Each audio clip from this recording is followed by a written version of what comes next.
teman-teman dari followersnya Koyudi ataupun dari followersnya Silent Trader Academy yang udah hadir. Kali ini kita akan ngobrol-ngobrol nih dengan Koyudi.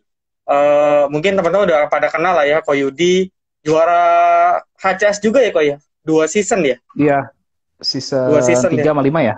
Mm-mm. 3 sama 5 ya? Ya, limanya kebetulan bareng saya ya, dengan kategori yang Iya, berbeda. Lalu ya kita bisa banyak belajar ya teman-teman dari Koyudi. Dan Koyudi juga sering banget aktif di sosial media Instagram, jadi teman-teman juga boleh follow. Bahkan Koyudi sering share chart-chart yang bisa jadi referensi. Dan tentunya disclaimer on ya Koyudi ya. ya buat bahan belajar diskusi bareng-bareng aja. Betul, buat referensi lah ya. Tetap analisa Mm-mm. ulang, eh, do your own research lah intinya ya. Jangan terima Mm-mm. mentah-mentah. Oke, nah Koyudi nih, kan topik kita hari ini kan money management. Sebenarnya kan kalau kita bisa perhatikan kan ini ilmu yang mungkin terkesan simple ya. Tinggal Mm. bagaimana cara kita manage. Tapi pada prakteknya kayaknya banyak banget nih, terutama para pelaku pasar yang baru join di stock market, mereka Mm. melupakan poin ini gitu. Nah, Mm. mungkin Koyudi bisa jelasin dulu kali ya. Ini money management ini sebenarnya apa sih? Mempelajari tentang Oke, apa? iya, oke. Thank you buat Om Silent nih. Panggilnya apa nih? Om Silent deh. Iya, Om Silent. Makanya pakai topeng. Oke. Iya, oke. Jadi kalau kita berbicara tentang money management, itu adalah salah satu pilar dari keberhasilan para trader dunia ya, aku sebutnya seperti itu. Jadi ada banyak banget trader di dunia ini yang mengedepankan sebenarnya tentang money management. Tidak hanya berbicara Hmm. tentang metode, baik analisa dengan technical atau analisa dengan fundamental. Kenapa? Karena antara analisa dengan trading itu hal yang cukup berbeda. I think semua Hmm. orang bisa melakukan analisa, tapi nggak semua orang bisa trading. Kenapa? Karena trading ini butuh yang namanya money management. Kalau analisanya bagus tapi money managementnya berantakan, belum tentu hasilnya bagus. Hmm. Gitu. Nah, gimana caranya menjaga money management ini baik? Maka buat aku pribadi kita perlu mengenali resiko yang bisa kita hadapi. Misalkan teman-teman gemeteran atau sakit perut atau nggak bisa tidurnya di angka berapa? Misalkan let's Hmm. say 1 juta gitu ya. Misalkan 1 juta. Maka teman-teman bisa bisa mungkin setiap kali trading jaga batas resikonya jangan lebih dari 1 juta. Kenapa? Karena 1 juta ini istilahnya kayak kita bayar asuransi jiwa atau asuransi kesehatan lah ya. Jadi memang kita udah siapin spare budget kalau misalkan ada hal buruk yang terjadi, istilahnya kita masuk rumah sakit ya kita udah di cover sama asuransi. Nah kalau di trading, kalau misalkan hal waktu kita entry nggak sesuai dengan apa yang kita pengen, ya kita udah siap budget waktu kita untuk siapin buat cut loss. Nah ini Hmm. budget money management tiap orang ini pasti berbeda, tergantung dari size masing-masing juga nih. Kalau size-nya, let's say misalkan 1 miliar, kayaknya nggak mungkin 1 juta per tradingnya, pasti lebih Hmm. gede, mungkin bisa bisa 10, bisa 20 juta. Nah, yang aku lihat adalah biasanya proporsi dari kita punya portofolio teman-teman. Yang bagus itu kurang lebih berapa? Dari aku punya pengalaman, yang bagus adalah maksimum sebenarnya 1% dari kita punya total portofolio. Jadi misalkan kita punya portofolio, let's say 100 juta nih teman-teman. Jadi per trading maksimum cut loss-nya 1 juta. Kenapa? Karena dengan kita maksimum loss-nya 1 juta, kita let's say ya jelek-jeleknya kita bisa 100 kali trading gitu. Let's say kita jelek-jeleknya bisa 100 kali trading. Tapi ya nggak mungkin dalam 100 kali trading masa sih sama sekali nggak ada untungnya? Nggak mungkin lah. Ya. Sejelek-jeleknya trading aku rasa 50-50 itu masih bisa kena gitu ya. 50-50 ya masih bisa kena lah. Apalagi kalau misalkan market bullish ya nggak usah ditanya 50-50 pasti Hmm. lebih gitu ya. Tapi kalau misalkan dengan kondisi market seperti sekarang, let's say nggak usah bagus-bagus lah, 50-50 aja, 50 untung, 50 rugi. Nah, tapi bedanya apa? Kalau yang rugi ini kita jaga waktu dia turun, let's say 1 juta, tapi kalau yang untung kita bisa gain 3 juta, 4 juta, 5 juta, 10 juta, itu semua kerugian-kerugian kita ini bisa tercover dengan yang untung. Maka money management ini menjadi hal yang penting. Jangan sampai misalkan let's say kita beli saham ABCD, misalkan cuannya benar sih 200% atau 300% nih, tapi portofolionya sizingnya kita cuma let's say 1% atau 2%. Maka secara overall porto kita cuma dapat berapa? 2%. Tapi kalau misalkan let's say kita beli all in langsung, tapi sekali rugi 3%, 4%, kita langsung kena tuh yang tadi untung 200-300% di depan, semua langsung hilang dengan sekali salah trading, cuman ruginya 3%, 4%. Maka money management ini kita perlu sekali lagi menjaga supaya tetap konsisten. Misalkan paling gampang, kita untuk yang baru-baru jangan tradingnya all in. Misalkan kita let's say mulainya mungkin dari bagi 10 dulu nih. Kita trading bagi 10 dulu untuk 10% aja. Untuk kita beli saham ABCD maksimum 10% dari kita punya budget. Kenapa? Karena sejelek-jeleknya misalnya kita beli saham ABCD rugi 10%, itu cuma 1% dari portofolio kita. Jadi nggak terlalu sakit kenanya, dan itu nggak akan mengganggu psikologisnya kita. Kenapa? Karena untuk cari 1% tuh nggak susah gitu. Tapi kalau kita langsung all in dan langsung ruginya, misalkan hari pertama langsung kena ARB nih 7%, besoknya kena lagi ARB 7%, besoknya kena lagi ARB 7%, langsung kena overall porto minus, let's say minus 20% deh. Itu untuk gain balik jadi hal yang susah tuh teman-teman. Karena kita butuh profit 25%. Lebih besar effort yang harus kita dapetin untuk kita bisa cerita balik modal doang. Padahal di marketnya kita kalau misalkan lagi turun, kita nggak pernah tahu nih dasarnya sampai mana nih. Ada support yes, tapi umumnya kalau lagi sahamnya downtrend, semua support itu pasti juga akan ditembus. Jadi kita perlu strict sama trading plan-nya kita. Kalau misalkan udah turun kena batas cut loss-nya kita, better di cut. Kenapa? Karena kalau kita lawan tren gitu ya, misalkan kita lawan tren, misalkan contoh apa yang udah lama, misalkan bumi lah ya, 8.000 turun 7.000 kita nggak cut, 6.000 kita nggak cut, 4.000 kita nggak cut, ujung-ujungnya Rp50, minusnya 99%, atau let's say ya udah hilang total lah. Kalau udah minus 99%, gimana kita mau gain baliknya kan, gitu ya. Maka penting banget teman-teman untuk mengerti bahwa sekali lagi poin keberhasilan dari trading itu tidak hanya berbicara bahwa kita jago analisa, kita ngerti banget analisanya, enggak juga. Perlu money management dalam trading. Money management yang baik, nggak pinter-pinter amat, asal rapi dan disiplin, bisa profit sebenarnya. Gitu. Asal disiplin kuncinya gitu sih. Dari aku punya pengalaman, dari aku punya pembelajaran kurang lebih gitu sih teman-teman. Oke, ini aku setuju banget ya sama Ko Yudi yang tadi disampaikan, dan aku ada notice satu yang penting. Tadi kan kalau bicara money management, tentu selain sizing yang kita atur, berarti kan kita harus memperhitungkan risk reward ya Ko ya. Kayak tadi yang Koko bilang, resiko. Kalau profit loss-nya 1 juta, tapi kalau kita bisa gain sesuai trading plan 3-4 juta, kan berarti risk reward-nya 4:1 ya, 1:4, dan ya bisa mengcover loss-loss yang ada. Gitu. Jadi jangan kebalik ya teman-teman. Kadang kita suka lupa nih, loss-nya kita tahan terus, tapi kalau profit dikit kita TP. Jadi kebalik yang akhirnya ya portofolio kita nggak growth gitu ya. Oke, ini kan kayak kita bercocok tanam nih.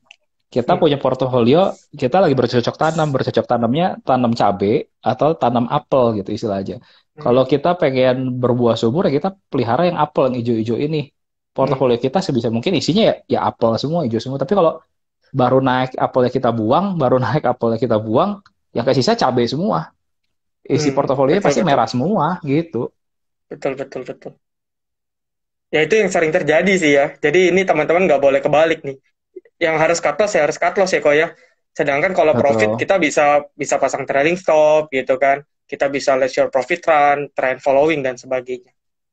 Oke kok. Nah, kalau bicara money management kan sebenarnya menarik banget gitu ya. Banyak banget yang bahas, sudut pandangnya banyak banget yang bahas, buku-buku juga banyak banget ya yang bahas tentang money management gitu ya. Dan mungkin money management juga kadang diidentikan sama orang sebagai diversifikasi nih kok. Jadi kan selain kita mungkin masuk sizing ya, porsi kita di satu saham, mungkin juga kan kadang diidentikan dengan kita mendiversifikasi, terutama bagi teman-teman yang mungkin stylenya ini cenderung lebih ke mid-term, swing, ataupun invest. Menurut Koko gimana nih? Kalau buat aku sih, bagi ya tadi sih, kalau misalkan kita awal-awal baru banget trading, menurut aku bagi dulu 10 gitu. Maksudnya gimana? Supaya kita portofolionya nggak terlalu gede atau overweight di dalam satu saham. Jadi kalau misalkan sahamnya turun, kita nggak terlalu sakit. Nah, kalau misalkan udah lebih experience, kita udah lebih disiplin, aku lebih concern untuk lebih fokus biasanya. Berapa sih yang Hmm. fokus? Ya, let's say 4 sampai 5 itu menurut aku optimal. Kalau satu terlalu confidence nggak bagus juga, Hmm. terlalu sedikit ya kalau naik betul bagus, tapi kalau turun juga sakitnya sakit banget Hmm. gitu ya. Apalagi buat yang nge-swing gitu. Jadi ada baiknya buat aku membagi let's say 4 sampai 5 saham untuk kita punya portofolio supaya cukup ideal waktu dia naik. Dan ini juga bisa dibagi ke dalam beberapa sektor, teman-teman. Jangan Hmm. ke dalam misalkan let's say ya, misalkan contoh aja ya. Misalkan beli PTPP, Wika, Waskita, Adi sama apa ya, misalkan Weton gitu. Isinya sih bener dibagi 5, tapi satu sektor semua dan kalau geraknya kan satu sektor Gerak. biasa barengan nih. Hmm. Satu Betul. turun, semuanya turun. Itu Turun. hitungannya Kayak. udah kayak all in lagi sebenarnya di satu Hmm. saham. Jadi teman-teman juga perlu cukup bijak untuk membagi ke dalam beberapa sektor atau beberapa subsektor di dalam kita punya instrumen investasinya kita nih. Jangan sampai konstruksi konstruksi semua atau misalkan Hmm. bank semua atau misalkan tech tech lagi rame tech misalkan tech semua atau misalkan energi lagi rame semuanya energi semua ya kalau lagi naik bagus tapi kalau lagi turun semuanya turun pasti bareng-bareng gitu. Jadi teman-teman juga perlu tahu nih karakteristik dari pergerakan sektoral di indeksnya kita seperti apa gitu. Hmm. Oke, oke. Kayak contoh ya konstruksi hari ini ya kok ya sekali dibanting, dibanting semua.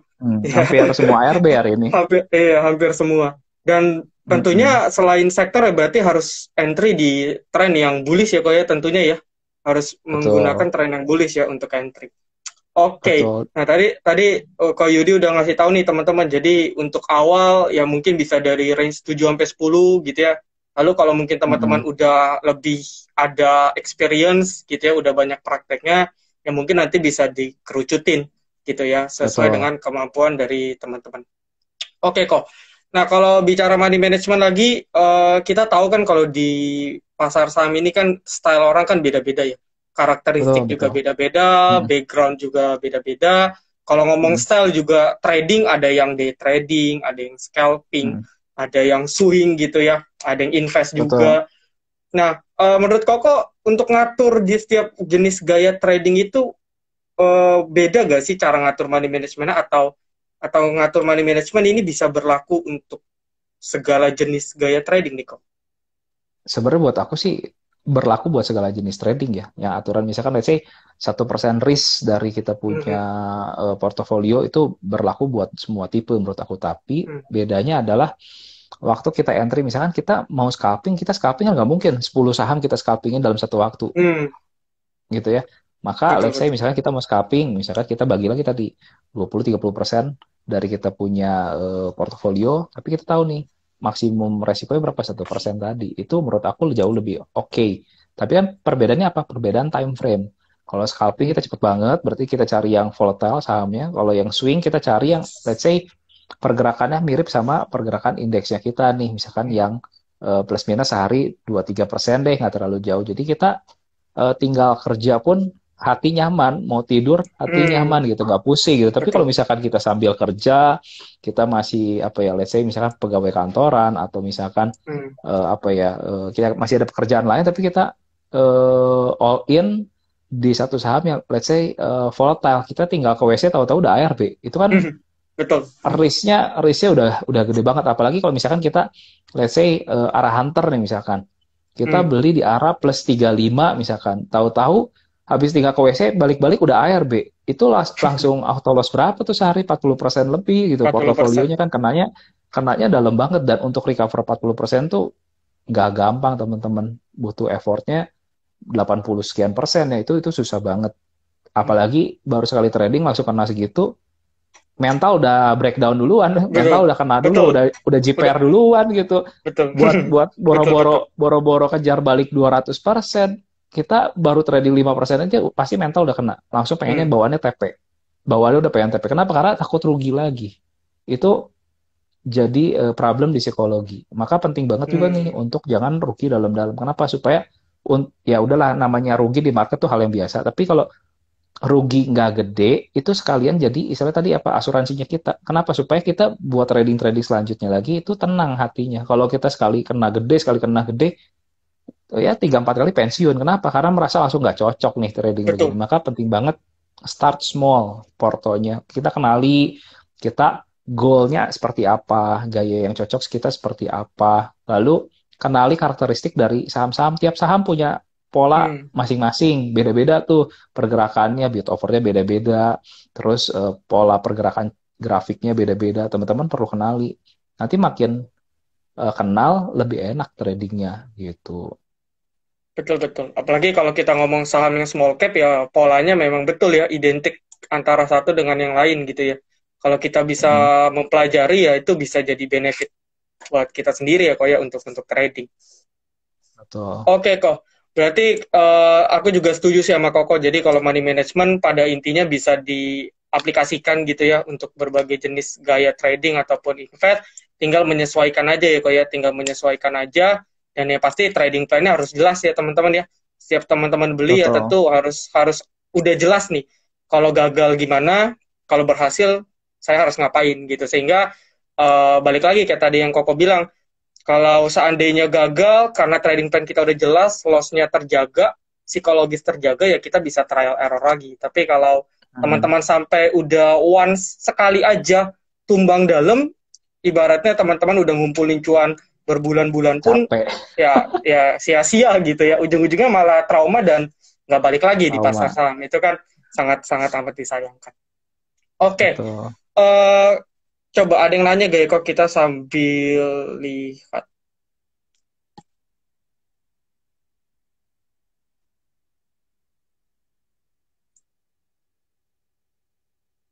Kok batas aku sambil tanya dulu ya kok ya. Ini ada yang nanya takut Mm, kelewat. mm. Kok batas CL yang bagus atau ideal di mana secara teknikal? Ini agak di luar topik sih, tapi mungkin Ini kau Yudi mau jawab. ini sebenarnya balik lagi tadi satu money manajemennya seperti apa. Kalau misalkan kita bisa combine ya antara money management Hmm, sama technical, itu sebenarnya nggak ada masalah sih. Misalkan kita loss 10%, 20% nggak ada masalah. Tapi kita tahu bahwa loss 10-20% itu adalah 1% dari total porto. Kebayang nggak? Jadi misalkan hmm, gini, eh kita let's say beli waran deh, misalkan let's say waran yang sekarang kan liar. Kita beli waran harga 50 gitu. Turun langsung dalam hitungan nggak sampai 1 menit langsung turun harganya 25 gitu. Kita baru baru istilahnya meleng sedikit mau input order udah harganya udah hilang 50%. Ya, kita tahu bahwa memang pergerakannya volatile volatile banget, maka kita nggak bisa masukin gede-gede nih. Nah, kita hitung berandai-andai contoh kayak tadi loss 50%. Nah, kita tahu 50% ini kita harus convert ke dalam 1% porto. Berarti loss ini maksimum 1 juta. Berarti kita cuma bisa trading di waran ini maksimum 2 juta. Kenapa? Karena kalau dia turun sampai 50%, ya kita ruginya cuma 1 juta. Nothing tulus gitu. Ya, tapi kita tahu bahwa memang pergerakannya liar. Kalau dia naik 50% pun ya kita langsung dapat berapa? 1 juta kan dari 2 juta. hmm. Ya kalau di saham trading 2 juta, mau trading di mana kan langsung dapetin 50% pun kayaknya susah harus berkali-kali entry gitu kan. Maka menurut aku kalau ditanya aturan yang pasti banget kadang gini, kita udah batasin CL support misalkan let's say 130. Prakteknya bisa nggak pas turun 130 langsung kita support? Kadang kali kalau harga aja langsung ekstrim turun, pasti nggak kena. Pasang automatic Hmm, order pun pasti nggak kena. betul, Mau pasang reject ya. automatic Hmm, order, oh iya aku pernah gitu coba kan. Soalnya volatile aku pasang 5 tick haki, nggak kena, tetap harganya udah tetap. turun, Hmm, ordernya nyangkut tetap di atas. Padahal aku udah hmm. pasang ordernya haki 5 papan ke bawah, nggak kena tetap. Maka mau nggak mau, Apalagi baru emiten ya IPO ya kok ya, yang cepat banget sekali dibanting.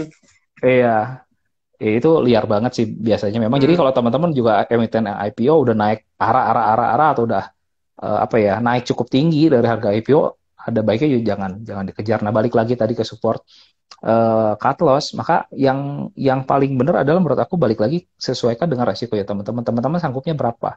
Nah kalau yang let's say scalping kan nggak mungkin pakai supportnya support daily karena hmm. kejauhan. Betul, Pasti betul. pakai supportnya pakai 5 menit gitu ya. Kalau teman-teman nge-swing, ya teman-teman pakai supportnya support daily, jangan pakai monthly kejauhan. Nah maka akan disesuaikan dengan time frame teman-teman juga gitu. Intinya sih Betul. teman-teman harus tahu dan karakteristik teman-teman di mana. Kalau teman-teman scalping ada baiknya ya pakai supportnya support yang kecil, lebih kecil gitu ya. Kalau teman-teman daily apa swing, baiknya yang lebih panjang pakai pakai support daily itu lebih cocok gitu. Oke kok. Oke, ini tadi ada satu pertanyaan menarik sih. Aku juga tadi mau nanya Mm-mm. ini ke Koko. Kadang kan mindset yang teman-teman baru kan gini. Ah, enak Mm-mm. kalian bisa ngomong karena modalnya gede. Gitu. Untung satu Mm. persen aja udah 10 juta misalnya 1 M. Gitu. Sedangkan Mm. kita nih kecil-kecil cuma Mm. 1 juta terus diajarin lagi dibagi 10, 100 ribu gitu. Nah, Mm. menurut Koko gimana nih kok dengan pandangan-pandangan yang newbie-newbie terkait seperti itu? eh Ya, berbicara tentang modal, menurut aku bukan segalanya sih. Banyak Hmm, kok maksudnya teman-teman kita yang let's say misalkan modal dari 10 juta bisa sulap jadi miliaran, itu betul ada betul. gitu buktinya gitu kan. Nah, maka apakah modal menjadi satu hal yang istilahnya membatasi untuk kita mendapatkan cuan yang lebih besar? Ya enggak gitu. Pada akhirnya istilahnya ya kita mau dikasih naik apa ya? Istilahnya apa ya? Naik Agya deh, kita naik Agya atau Brio, bandingin sama orang naik Ferrari. Ya balik lagi, kalau yang di bawah belakangnya istilahnya Brio-nya, misalkan kayak Fitra Eri, let's say gitu ya, pembalap Hmm. Indonesia, bandingin Ya, sama kita gitu nggak pernah ke sirkuit, meskipun kita naik Ferrari, belum tentu kita menang. Kenapa? Karena kita nggak ngerti tracknya, kita nggak ngerti caranya, kita nggak ngerti sirkuitnya, kita nggak hafal sirkuitnya, kita nggak familiar sama mobilnya, tidak menjamin bahwa dengan kita naik Ferrari pasti finish duluan gitu ya. Sama halnya dengan trading, bukan berbicara selalu bahwa porto lebih besar, size lebih besar pasti gainnya lebih besar, nggak juga. Bisa aja porto lebih kecil tapi dengan dia punya total aset yang udah jauh lebih besar, dia tradingnya jadi nyaman banget. hmm. Jadi dengan modal kecil dia bisa gainnya luar biasa. Kenapa? Bisa jauh lebih agresif karena dia udah mengenali. Jadi balik lagi sama siapa orang di belakang pistolnya gitu. Betul betul. Oke, dan tentunya kalau modal besar pun ya pertama kita punya Resiko psikologis gede. juga berbeda berbeda banget ya dengan kita megang 10 juta sama trading dengan 1 miliar tentu different banget ya. Nah, aku punya Beda pendapat agak sama sendiri sini sama terkait gimana kok? sama cut loss-nya pun beda. Maksudnya gimana? Nah, Kita size 10 juta, kapanpun kita mau haki gampang. Coba size udah hmm, 10 M ke betul. atas itu mau haki itu susah. Kenapa? Beatnya nggak ada gitu. Itu yang nggak ada. Bukan kadang Apalagi kadang bukan nggak mau buang gitu. Beatnya tuh nggak ada. Gimana buangnya hmm, gitu. Jadi betul itu betul. pun psikologi yang berbeda gitu. Penuh pertimbangan ya kok ya. Nggak bisa asal Betul. haki-haki aja. Nggak Apalagi bisa. di small cap. Misalkan Hmm, iya langsung ARB. Kita barang masih banyak udah harga udah langsung ARB. hmm, Nggak betul bisa. betul betul. Beda lah. Nanti sambil perjalanan teman-teman juga kenali feel kecil sama feel gede tuh beda banget. Dan apa istilahnya bergeraknya polanya nggak selalu sama gitu. Jadi teman-teman juga Hmm. perlu perlu kenali sekali lagi goal investasi teman-teman seperti apa gitu. Oke. Nah, kalau aku mau menanggapi juga sini kok. Hmm, Bagi teman-teman yang punya pandangan kayak gitu, biasanya ya kok ya menurut aku kalau mereka udah membanding-bandingkan modal di awal, ya berarti mereka mengasumsikan saham ini jadi aktif income mereka. Jadi kalau kalian udah hmm, mengasumsikan, oh gue harus dapat sebagai pendapatan utama nih di saham, akhirnya apa? Psikologis keganggu. Karena kan kita punya target, wah biaya bulanan gue sebulan 2 juta, 3 juta. hmm, Akhirnya ya hmm, trading hmm. plan ngaco, nafsu, bawaannya ya mau all in. Karena kalau pakai money management ya mungkin agak sulit tercapai gitu kan. Dan makanya kalau saya selalu nyaranin ke teman-teman, kalau bisa cari dulu aktif income nih. Bisa teman-teman usaha atau kerja. Kan trading kan nggak harus kita melototin layar setiap hari juga gitu kan. Kita bisa Ya main bisa swing swing, dulu. iya Hmm, bisa main swing dan itu lebih lebih mudah dipelajari dulu ya kok ya betul, ketimbang ketimbang betul, scalping yang main cepat gitu itu kan butuh banyak betul. pengalaman. Nah jadi cari dulu aktif income teman-teman. Kalau aktif income udah ada ya sementara saham itu jadi pasif dulu. Nanti kalau teman-teman once udah experience-nya dapat mau mencoba Hmm, shifting ya silakan gitu. Itu menurut aku sih kok. Dan ya mungkin teman-teman juga bisa coba dipertimbangin. Jadi ya modal juga bukan kita selalu ngebandingin ya. Karena kalau kita selalu betul. ngebandingin dengan A, dengan B, kapan kita improve diri kita sendiri gitu. Karena kan kita selalu Hmm. mengkoreksi orang lain, bukan mengkoreksi diri kita. Gitu. Iya, aku Oke setuju kok. banget sih. Oke kok. Kita ada lagi nih yang tanya. Sebentar. Ada pertanyaan. Kok jadi yang terpenting ini money management dulu kah atau technical analysis yang perlu didisiplinkan? Kalau cerita di disiplin pasti manajemen. Karena gini, eh, kita ngebangun habit tuh atau kebiasaan tuh selalu butuh mengulang hal-hal yang sama terus berulang dari hal yang terkecil, gitu ya. Kalau kita, let's say, misalkan apa ya, let's say kita apa ya, istilahnya misalkan let's say kita kasarnya kita punya company deh, kita punya company terus kita punya supir misalkan. Ini Hmm. contoh zaman dulu lah ya, belum ada bank digital Hmm. dan lain sebagainya kayak sekarang. Kita nitipin nih uang store deh, nih ada uang ke bank, nitipin dulu 1 juta. Kita kan ngeliat orangnya gimana nih, 1 juta dibawa kabur nggak, misalkan contohnya kan gitu. Oh 1 juta aman nih, naik 5 juta. Oh aman kan nih, naik 10 juta. Aman kan nih, naik 50 juta. Oh masih aman, naik lagi 100 juta, masih aman. Nah ini sama halnya dengan kita trading. Kalau kita trading dari yang 1 juta aja, kita istilahnya nggak mau cut loss atau misalkan kita nggak disiplin, kita nggak akan pernah bisa dapetin yang 2 juta, 5 juta, 10 juta, dan 100 juta. Tapi itu sama persis. Jadi trading ini memang menurut aku satu hal yang kita harus didik dari kecil. Kedisiplinan ini kita bangun. Ya sometimes pasti yang namanya orang pasti ada error-errornya. Ada mungkin Hmm. sometimes kelebihan, kebablasan, ya ya namanya orang, menurut aku wajar. Tapi jangan terus gitu diulangi hal yang Hmm. sama, ya jangan terus. Tapi kita kan mengerti bahwa ini nggak boleh seperti ini, maka kita improve, kita strict. Kita tahu bahwa kalau nggak disiplin ini efeknya fatal nih, maka kita butuh yang namanya disiplin dalam kita trading gitu. Itu yang kunci. Aku banyak banget baca buku gitu ya, kunci pentingnya apa ya, disiplin gitu. Kalau teman-teman baca buku-bukunya kayak Mark Minervini dan lain sebagainya, kunci keberhasilan tradingnya apa, disiplin kalau salah gitu. Terlepas dapat winning stocknya seperti apalah, tapi disiplin itu menjadi hal yang penting. Kenapa? Sekali lagi untuk menjaga psikologinya kita nggak rusak. Kalau psikologi kita udah rusak, ujung-ujungnya kita miara cabai, nggak berani miara apel Hmm. gitu. Ijo 1%, 2% TP, 1%, 2% TP, tapi yang rugi 10% dibiarin. Nantilah Hmm. tunggu balik dikit, Betul. tunggu naik dikit, dijual, ujung-ujungnya besoknya ARB lagi. Aduh, tahu gitu kemarin dijual, ada ya udah deh, tungguin besok lagi, udah tanggung nih 20%. Kalau besok naik sedikit 10% cut loss, tapi besoknya tambah dalam lagi 30%, 40%, dan terus turun gitu. Maka disiplin ini harus dibangun teman-teman gitu. Oke, oke. Cuman Dan memang ya, memang mhm. memang mungkin mungkin nggak gampang sih, apa namanya, pada awalnya aku pun mungkin nggak gampang. Aku pun pernah di awal-awal trading tuh minus 30%, minus 40%. Kenapa? Karena masih bunglon ceritanya. Ah ya udahlah, rencana Mhm. trading untung dibungkus, kalau nyangkut ya udahlah invest aja. Nah, maka teman-teman juga perlu perlu mengetahui bahwa namanya trading tuh nggak ada averaging down turun ke bawah. Harus trading plan, salah ya kita cut gitu. Hmm. Nggak bisa kayaknya masih bagus nih, company-nya masih bagus, fundamentalnya oke, tapi yang namanya harga sahamnya turun ya turun aja gitu. Masalahnya turunnya sampai mana? Ya nggak ada yang tahu. Contoh misalkan Gudang Garam, HMSP, Unilever itu Hmm. harganya turun berapa persen dari peak gitu. Itu Betul. bisa turun 70% dari peak. Fundamental bagus nggak? Ya kita harus tahu juga tuh cycle So-so lah bisnis ya. ya teman-teman. Mhm. Enggak juga. Tapi maksudnya kita harus tahu tentang bisnis cycle dari company. Gitu ya. Ada yang dari startup gitu ya, masih kecil, terus ada Hmm. growth company.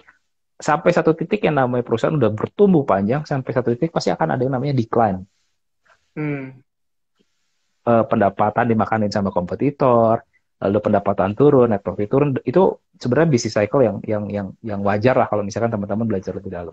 Maka teman-teman udah harus tahu cycle market di technical seperti apa, di fundamental kita tahu ada nilai intrinsik, over value, under value seperti apa. Sebenarnya dengan kita belajar lebih lebih banyak, ini menjadi kita perang dengan banyak senjata sebenarnya. Kita tahu Hmm. apa yang harus kita lakukan, kita bisa melihat dari sisi mana, top down analisis makro seperti apa, oh sektor apa yang dapat sentimen. Pada akhirnya memang teman-teman harus explore yang teman-teman cocok seperti apa, tujuan investasi teman-teman seperti apa. Kalau teman-teman ngerasa bahwa investasi ini penting untuk hari tua kita, misalkan 30-40 tahun ke depan. Ya, maka teman-teman harus belajar. Teman-teman juga harus tahu bahwa profil resiko ini mengikuti umur juga. Hmm, Makin kita betul. berumur, makin dewasa, profil resiko ini akan turun. Nggak Konservatif akan ya berani dari. agresif. Yes. Dari yang tadinya agresif, mulai ke konservatif, lama-lama mungkin, iya ke konservatif, gitu, akan turun gitu. Jadi teman-teman juga harus mengetahui dari sekarang mumpung masih muda, teman-teman belajar sebanyak-banyaknya, apalagi buat teman-teman yang istilahnya masih sendiri, belum menikah, belajar sebanyak-banyaknya. Kenapa? Karena udah merit, udah punya anak, segala macam, teman-teman akan lebih kesulitan dalam segi waktu untuk belajar. Maka penting banget belajar sedini mungkin sih menurut aku ya, kalau teman-teman emang mau serius di pasar modal, belajar sungguh-sungguh, mau nyemplung, nyemplung sekalian, kalau nggak mau nyemplung, jangan.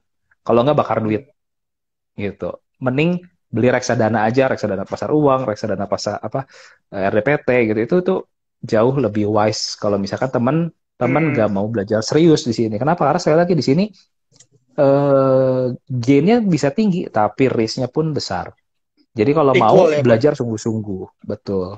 Kalau misalkan teman-teman ngerasa bahwa, aduh, resikonya terlalu besar, ya nggak apa-apa. Teman-teman masih punya instrumen lain, bisa ke Hmm, obligasi, beli ori, beli sukuk, beli FR, itu nggak ada masalah. Yang penting, sekali lagi tujuan investasi tercapai. Oh, tujuan investasi saya nggak mau nih sekecil ini. Misalkan, let's say, obligasi misalkan 8%, aduh, kecil banget ya.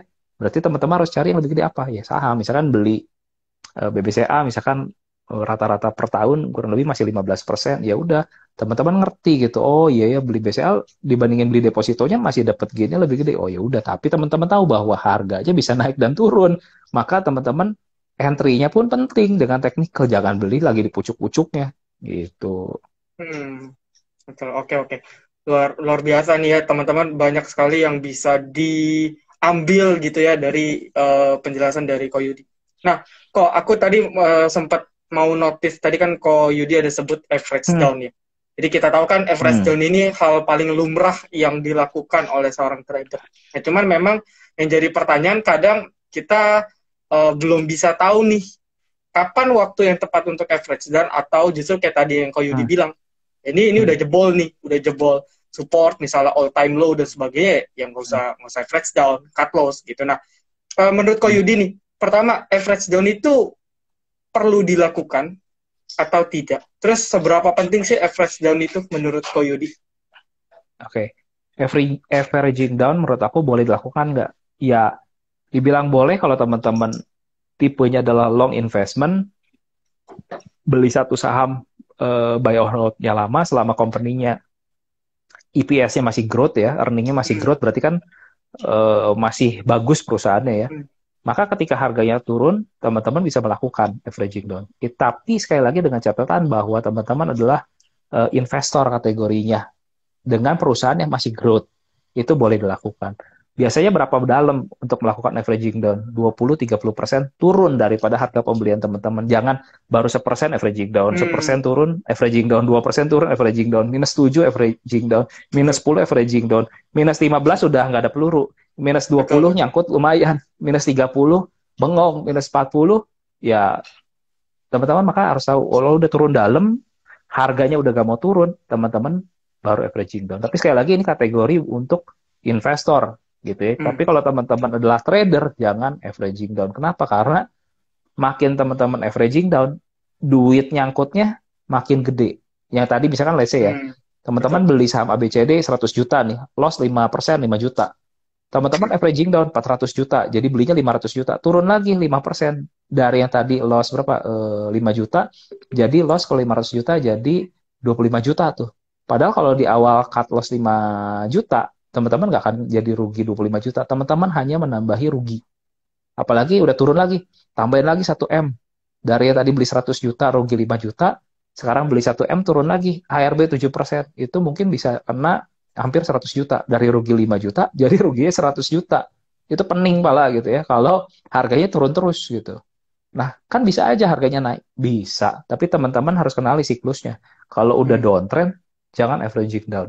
Better keluar cari saham uptrend. Kenapa? Karena kalau sahamnya baru mulai downtrend, baru misalkan let's say chart pattern-nya ada double top, triple top, head and shoulder, baru mulai turun dari neckline ya teman-teman averaging down, pasti minusnya di atas 40% tuh kena. Bisa sampai 70% tuh kena. Gitu. Jadi ada baiknya juga teman-teman kenali siklus market supaya teman-teman nggak kejebak waktu dia mulai apa namanya downtrend gitu ya. Hmm.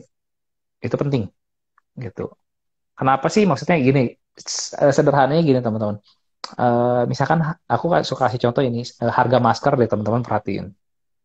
Sewaktu belum COVID tuh berapa harganya? 30.000. Lagi COVID naik bisa sampai 500.000. Kenapa? Karena tiba-tiba demand-nya beleduk berkali-kali lipat. Sedangkan supply tetap gitu ya. Sama halnya dengan saham. Tiba-tiba ada news bagus, fundamental berubah, ada turnaround story. Itu harga naik banget. Kenapa? Karena semua orang mengincar perusahaan ini gitu ya. Tapi Hmm. semua harga yang naik satu titik tuh pasti ada yang namanya titik jenuh.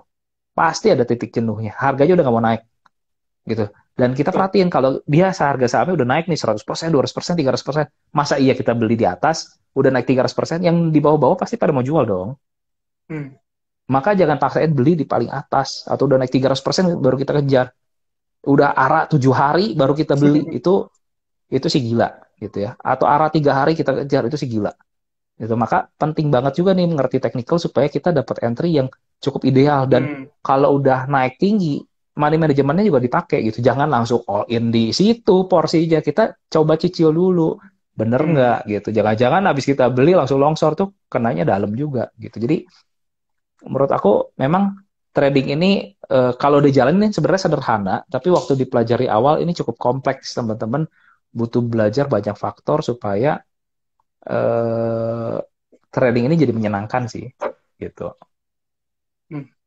Oke kok. Dan ya balik lagi ya, berarti kuncinya ya teman-teman juga benar-benar harus paham teknikal ya. Karena sebenarnya teknikal dasar dari segalanya ya.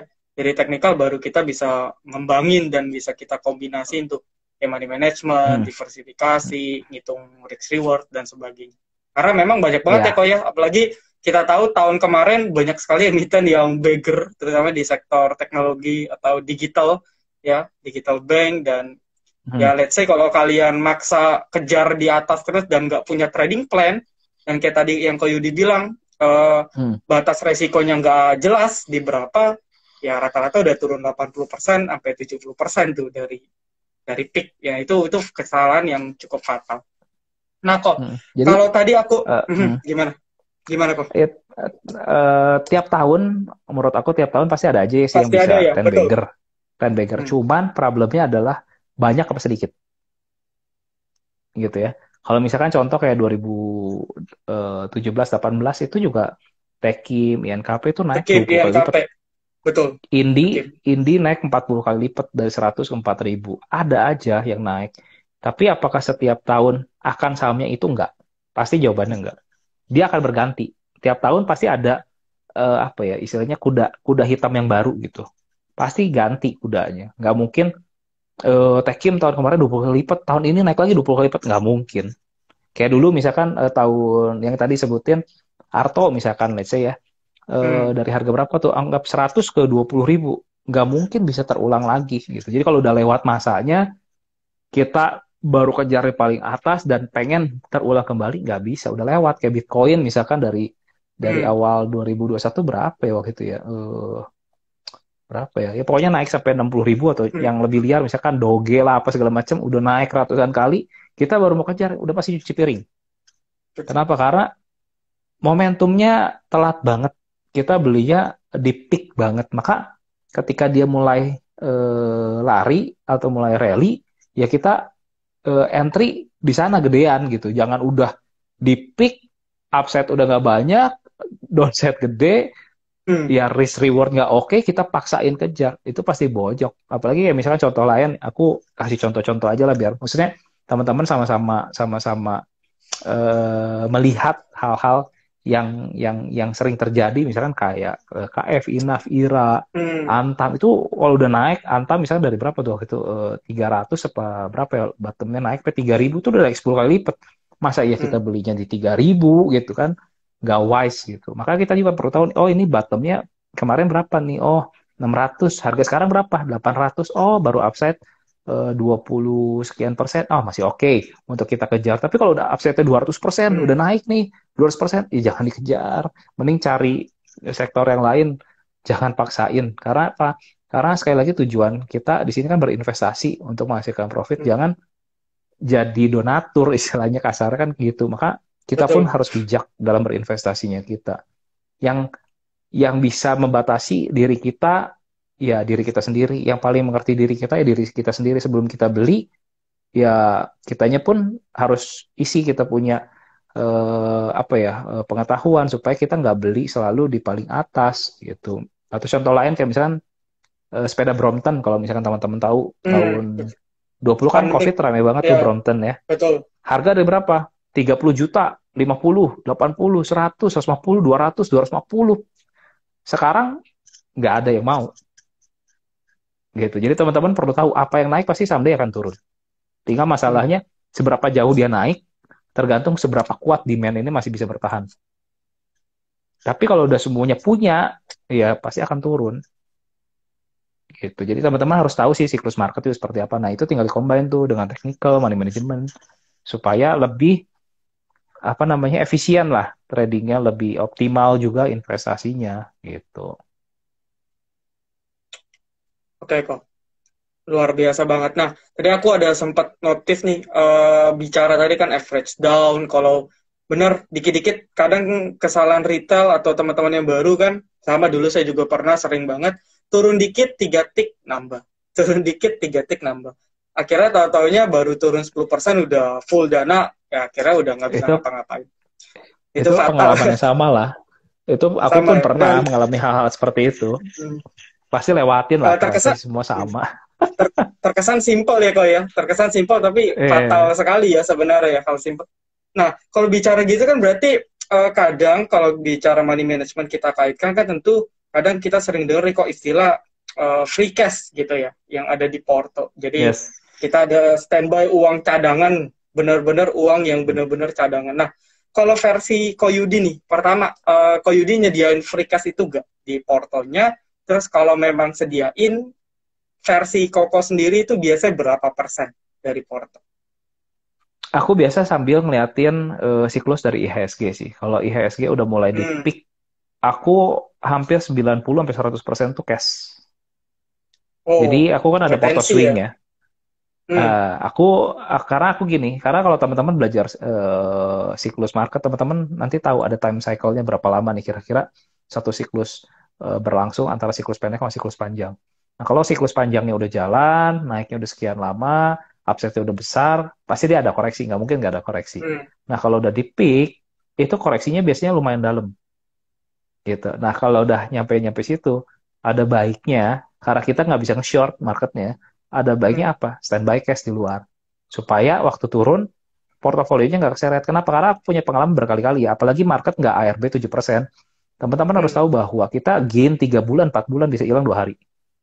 Betul. Kenapa? Karena sekali turun bisa 10-15% sampai 25%. Itu posisi normal loh teman-teman, nggak dari Hmm. hijau ya, dari kuning, open market, minus 15, minus 20, minus 25 tuh hal yang mudah kalau di market normal ya, bukan di market kayak sekarang cuma 7%. Nah, maka teman-teman perlu mengatur batas trailing stopnya teman-teman di mana nih kalau misalnya udah profit, trailing stopnya di berapa nih supaya yang tadi udah untung jangan sampai semuanya ke makan lagi semua. Kenapa? Karena kalau teman-teman fokusnya adalah selalu, aduh, tahu gitu tadi di paling atas dijual, sekarang turun nggak dijual. Itu teman-teman akan selalu nyesel dan berusaha pengen jual di atas. Pada akhirnya teman-teman nggak akan jual-jual dan turun terus. Sampai pada Hmm. akhirnya udah kena modal nyesel terus, rugi dikit masih nyesel, pada akhirnya rugi dalam.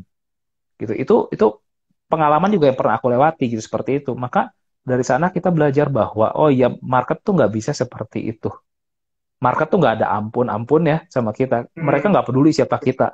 Mau mau kita istilahnya kasarnya gitu ya kasarnya. Aduh didoain sepanjang malam nggak menjamin bahwa besok marketnya naik. Nggak ada jaminan Betul. gitu. Malah itu salah satu indikator yang teman-teman harus perhatiin menurut aku ya. Kalau kita udah banyak berdoa, itu udah not good berarti marketnya. Maka teman-teman Betul. harus ekstra lebih hati-hati. Kenapa? Karena kalau lagi euforia market, ya beli apapun cap-cip-cip jadi duit gitu ya, gampang banget gain Hmm. profitnya. Tapi kalau udah mulai marketnya bearish, teman-teman beli apapun, gainnya tuh bisa tapi dikit banget. Karena apa? Karena memanfaatkan cuma dead cat bounce-nya doang. Itu upset Hmm. 35% turun, 35% turun. Kita nggak TP. disikat market lagi turun. Nggak gain 35% nggak di TP, disikat lagi market turun. Nah, itu market-market yang capek tuh kayak gitu. Jadi Hmm. teman-teman juga perlu tahu nih, memang waktu marketnya turun atau bearish dari 800 saham, let's say nggak semuanya bearish, yes, tapi jadi super sedikit stoknya. Hmm. Jadi super Belum sedikit. tentu Tapi kalau liquid bullish ya juga ya. banyak banget. Dan belum tentu liquid juga. Hmm. Gitu. Jadi ya pengalaman lah teman-teman belajar. Hmm. Apalagi kalau zaman sekarang ya teman-teman banyak banget nih di Instagram. Teman-teman bisa follow siapa aja yang Hmm. edukasi. Teman-teman aku rasa harusnya belajar jauh lebih cepat angkatan-angkatan Sekarang setelah ya, angkatan corona. pandemik ya. Ya Hmm. angkatan pandemi teman-teman harusnya happy karena belajarnya jadi jauh lebih gampang, mentor lebih banyak, influencer udah banyak. Zaman aku belajar Betul, dulu, belajar sama siapa lebih susah. Yang ada aku bacain buku. Kenapa? Karena betul. buat buat belajar kayak sekarang tuh nggak ada gitu. Hmm. Fasilitas-fasilitas kayak sekarang tuh nggak ada gitu. Jadi Betul, happy lah buat teman-teman. Harusnya face-nya teman-teman bisa jauh lebih cepat sih untuk belajar hmm. gitu. Betul. Zaman-zaman kita nggak ada live Instagram setiap malam ya kok ya, Wah, boro-boro ya. nggak ada, nggak ada. Komunitas Ini juga dikit banget yang forum-forum gitu. iya betul. BTW ini gimana cara nge-save-nya ya? Ini kan aku yang mulai ya kok. Nanti di Ah, itu aku sih di aku punya IG IG kayaknya ya. IG-nya Iya, kamu nanti ya, ya aku udah nggak apa-apa. nanti aku Ah, aku tag Koyudi ya. Nanti aku tag ke Koyudi. siap. Soalnya ada Iya. yang minta di Ada save yang tuh. request tadi ya. Oke, Ah, aku save sih kok. Nanti aku share di siap, akhir. thank you.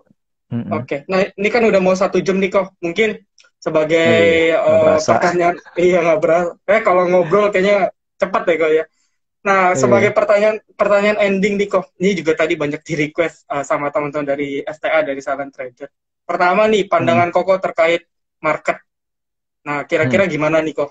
Outlooknya minimal sampai akhir tahun deh, menurut pandangan dari Ko Yudi sendiri, arah market Sampai akhir sampai akhir tahun. tahun buat aku pribadi, tapi ini disclaimer Hmm, ya teman-teman. Aku ya, percaya indeksnya kita akan break all time high.